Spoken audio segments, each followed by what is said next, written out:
My name is H.A. Goodman. I'm an author, columnist, and journalist. And to read all my writing, go to counterpropa.com. Support the site through the Counterpropa, through the Amazon links and the donate button. Share the petition below to get the DNC to give its computer servers to the FBI. Imagine if Trump found a third-party tech firm that had no connection to the U.S. government and said, this is an amazing tech firm. It's the best tech firm. I trust all its findings. Let's base U.S. foreign policy and domestic policy upon the findings of this tech firm. The media would go absolutely insane. Instead, right now we have the same thing but reversed. The DNC chose CrowdStrike, a third-party tech firm that has nothing to do with the U.S. government. CrowdStrike, from the antiwar.com article below, is not even certain about its initial Russian hacking narrative. Nobody knows if Russia hacked the DNC. Nobody knows because nobody, aside from CrowdStrike, has seen those servers. The FBI requested the servers several times. The DNC denied the request. Why is that? Why would the DNC trust a tech firm that has nothing to do with the U.S. government? Why wouldn't the DNC give its computer servers to the FBI? I spend a lot of time on this. It's important. Share that petition. It's over 5,000 signatures. WikiLeaks breaking news. Britain will not push Ecuador to evict Julian Assange. WikiLeaks just retweeted this several hours back. The British government will not use the election result in Ecuador to renew efforts to evict Julian Assange. Instead, it's relying on Sweden and Ecuador. The United Nations stated categorically, number one, Julian Assange is being unlawfully detained.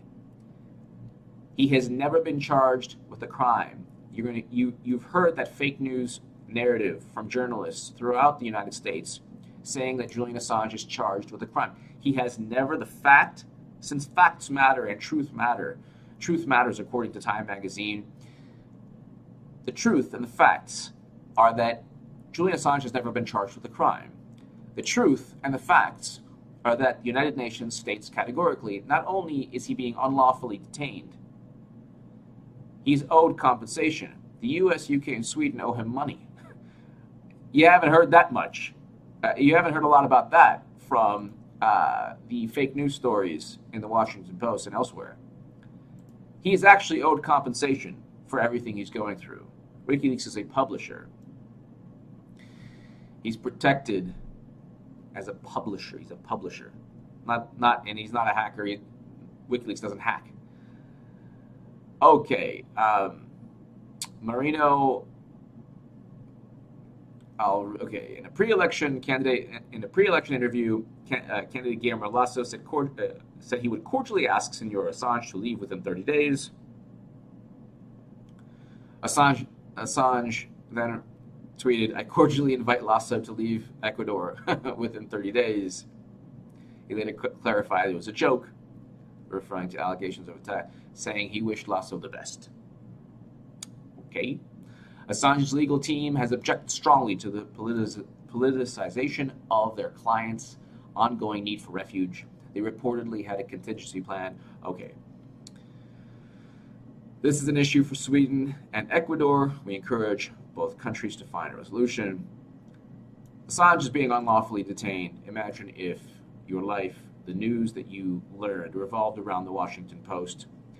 You would then have Hillary Clinton being the most qualified candidate who might actually win North Carolina and who might win Texas. This is all in the Washington Post.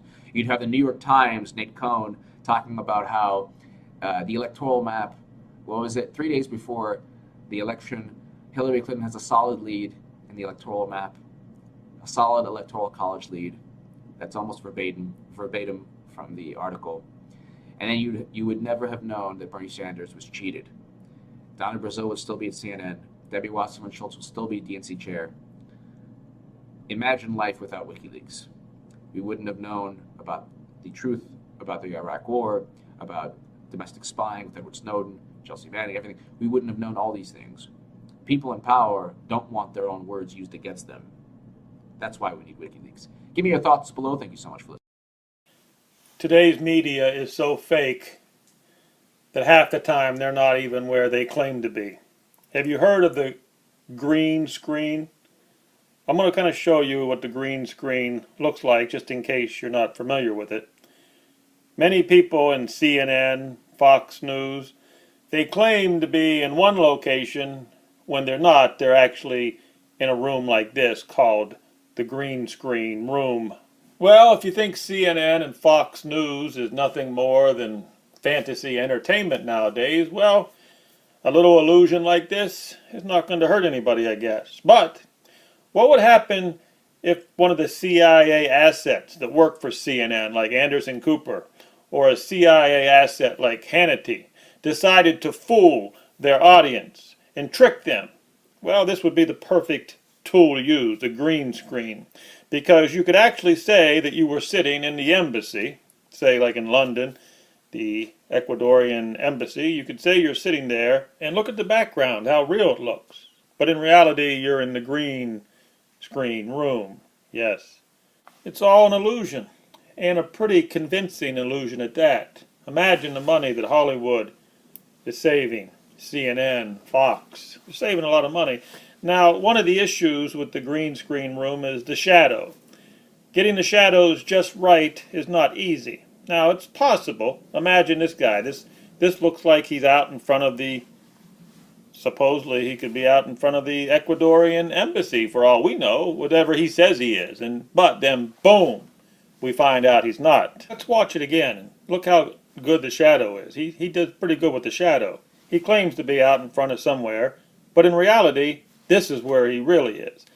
Okay, I think you got a good idea what the green screen room is. And then we got Hannity. Now, I'm pretty sure he is walking out in front of the Ecuadorian embassy. I'm pretty sure. I'm not 100% sure, but I'm pretty sure he is. Why don't we just go with he claims to be walking in front of the embassy, and we'll just leave it at that. And then he goes into the embassy, and we would imagine or assume that once he got into the embassy, he would be sitting like this, like the interview he did with Donald Trump. He would be sitting there with two matching chairs on the same level. Wouldn't that be common sense? You're doing an interview, you want to get kind of close to your subject, your chairs would be matching. This is the way Hannity would normally do it. He might even mention during the interview, here we are at Trump Towers, and if you notice the heads, since they're right beside each other, Donald Trump's head and Hannity's head would be relatively the same size. But then we go to the so-called Julian Assange interview, where Julian Assange's head seems to be a lot bigger than Hannity's head. And there's other things. Why is Hannity not on the same level? Why is he in a different type of chair? You mean to tell me in the whole Ecuadorian embassy there are not two matching chairs, that we can put these two guys together close, like, you know, the way he was sitting there close to Donald Trump? Why would he do it different? Oh, because the little embassy room was too small. I don't believe it. There's a lots of stuff going on in this interview that bothers me. Something's not right on many, many different levels. Mainly with the shadows. The shadows really, really bother me. Not so much behind Hannity. The shadows that are behind Hannity look like they were real or they were well done. What bothers me is where the shadows should be on Julian. They just don't seem to be in the right location. This shadow right here on the left side of his collar, that bugs me. I mean, there's no light over on that side of the room. Most of the light is to the left of Julian Assange. This shadow right there under his head, that really bothers me. There's no shadows behind on the cabinet there. Everything on this video seems weird to me. When I see the outline of his head and I compare it to the background, it doesn't seem natural. Of course, I do apologize. The poor quality of the picture I'm showing you, you're not going to be able to see the shadows that I'm pointing out.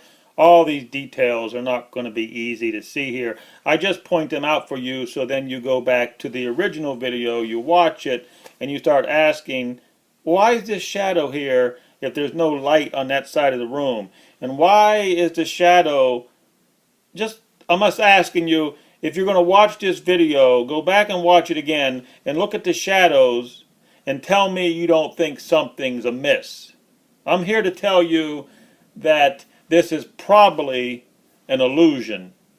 I do not believe that Julian Assange is sitting there in the embassy bedroom or whatever room they claim this is. I believe this is a green screen illusion.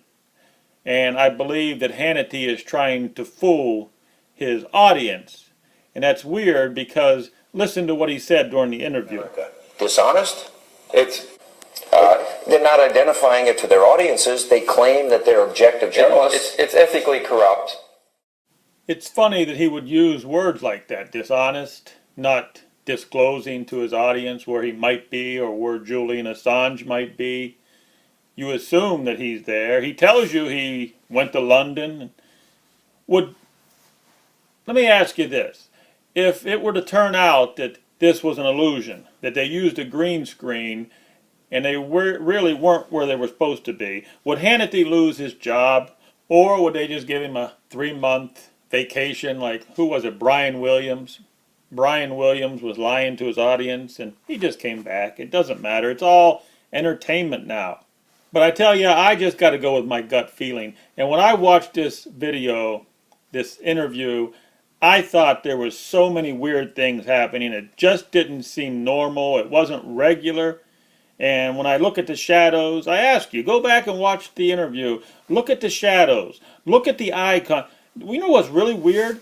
Julian Assange looks like he's looking in a different direction than Hannity, and Hannity looks like he's looking in a different direction. I mean, there's hardly anything that looks normal in this interview. It's just so weird.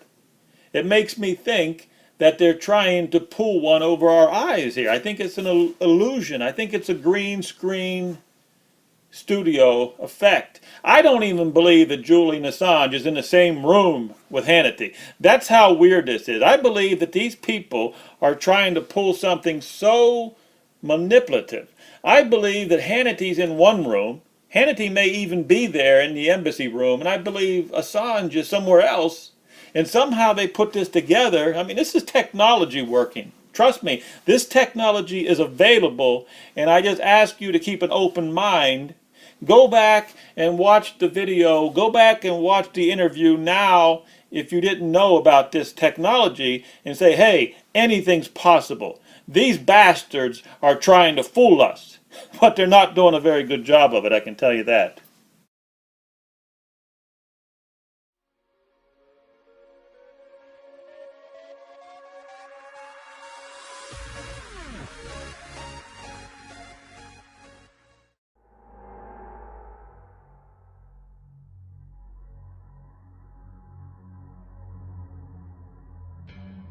El fundador de Wikileaks, Julian Assange, ofreció una rueda de prensa sobre la histórica publicación que reveló las brechas en la seguridad de la CIA. El fundador de Wikileaks, Julian Assange, ofreció una rueda de prensa a través de Facebook para responder a las preguntas sobre la filtración que ha puesto en evidencia las fallas en la seguridad de la CIA. Según Assange, la CIA ha perdido el control sobre su entero arsenal de ciberarmas en un acto histórico de incompetencia devastadora. Este arsenal ha caído en manos de Wikileaks que, por razones obvias, no va a revelar los millones de códigos de piratería electrónica de las ciberarmas, virus, troyanos y demás malware, sino que se limitará a hacer pública la información sobre ellas, según el periodista australiano. Las herramientas de piratería electrónica desarrollada por la CIA pueden controlar e inhabilitar los dispositivos de los usuarios por todo el mundo, así como insertar y extraer información de ellos. Assange ha sometido a duras críticas a la agencia por crear todo un arsenal cibernético y guardarlo en un solo lugar, algo que ha acabado provocando la filtración, declaró. The CIA was denounced by the US Senate Intelligence Committee because it had hacked their investigation in Congress into the program and had used its hackers to retrieve documents that the Senate Intelligence Committee had, evidencing what the Central Intelligence Agency did in terms of torture. Why did it do that? Well, it's given various excuses. The answer probably is because it perceived that that information would be a threat to itself as an institution. This is how institutions behave, especially intelligence institutions. The CIA is the largest intelligence agency in the world by budget budgetary expenditure. And of course, it wants to maximize its own institutional power, and key individuals also want to defend their programs or increase their roles, get themselves into a position where they can cash out and go to work for defense contractors.